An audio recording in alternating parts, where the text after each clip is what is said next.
C'est l'histoire d'un cerf. Il est dans les sous-bois. Il broute à gauche, à droite. Oh, il broute à peine, il broutille. Il a bien mangé à midi.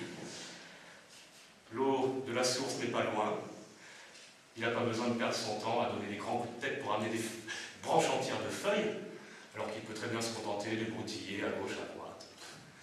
Et c'est alors qu'il se demandait s'il allait plutôt se reposer à l'ombre du grand chêne, ou plutôt sur la mousse qui recouvre le sol de l'églantier, que passe, devant ses yeux alertes de cerf, une biche qui s'en allait se repaître de l'eau de la source précédemment évoquée.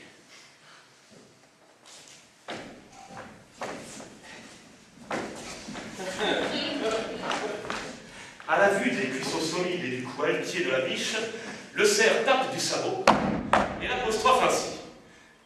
« Bichette, la source est tarie, viens plutôt boire de mon eau !» Ce qui en soi me ressemblait à une aimable invitation à boire un verre. « T'es qui toi, je ne te connais pas. Dégage, tu sens le bouc. Je m'appelle Momo El Abaga. Maintenant tu me connais, alors tu viens. » Je tiens à préciser que le cerf s'appelle Momo El Abaga pour les besoins du sketch. J'aurais bien aimé, et certains me l'ont demandé, qu'il s'appelle Sébastien Guillaume de la Douce France.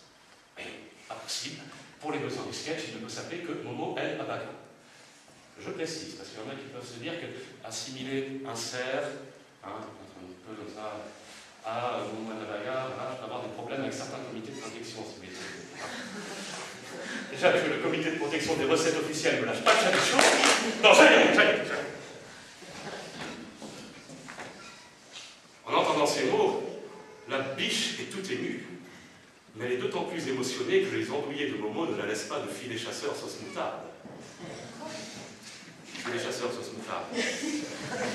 Constatant son émoi, le coquin de cerf se dit qu'il serait dommage de laisser s'éteindre un incendie qui n'a rien allumé. Et saisissant son pantalon de cerf vidé, il en descend la baguette, il déchire le bouton et il sort sa bite.